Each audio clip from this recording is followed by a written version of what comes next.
Castanets Out There with Lisa Redl.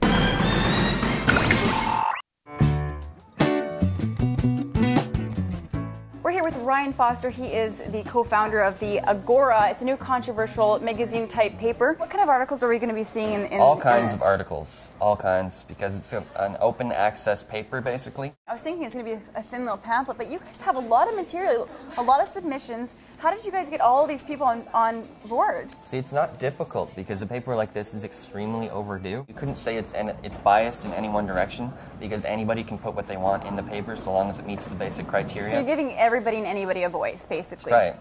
Let's get to the dirt here. Now, out of this, your guys' first paper here, what do you think would be the most controversial article that you guys have in here? This one by Dr. Sherry Tenpenny, for example, Why Fear Sells. She talks about the vaccines and how they're selling fear in most corporate media to get people to take these vaccines, and she talks about the dangers, but she's only using public documentation to explain why it is so. It's topical H1N1. It's like huge hype out there, and it actually gives a list of all of the fillers that are in it, and there's pig blood, rabbit brain, dog kidney. Yeah. Now, how are people going to respond to seeing that? They don't have to just take the paper's word for it, unlike conventional corporate papers. We provide all the links so that they can go check out the documentation for themselves. Are you guys worried about any kind of like outlash at all from people like coming and being like, this is offensive? The responsibility is on the reader, not the paper. It's not the paper's job to censor any kind of content just because we think it's too controversial, you know what I mean? Where's the line where it goes from being paranoid to, being, factual maybe?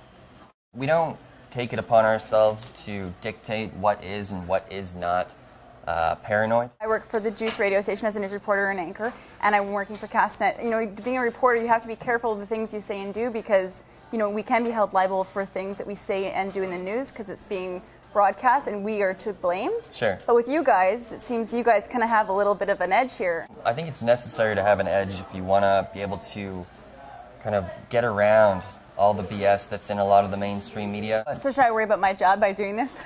No. We can give you a job at the Agora, so you don't have to worry about perfect. that. Now, you guys are hoping to bring it to the Okanagan, but do you think the Okanagan's ready for it? We're not only hoping to bring it to Kelowna, we're already on the verge of doing so. We've got a network set up here of people who are extremely enthusiastic and are aware that places like Kelowna need a paper like this.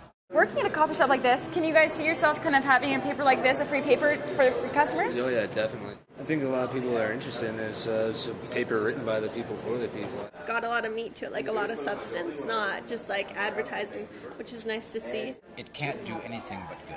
I mean, if we can put a face and a mind and a heart and a soul to everyone, whether they're homeless or live in mansions, that's a good thing. People in the Okanagan that want to, see this in their hands, when do you think that's going to happen? Within the next month and a half, probably. Well, thank you so much. Thank you. Thank you. And if you guys have a story idea or suggestion for Castanet, you can email me at lisa@castanet.net.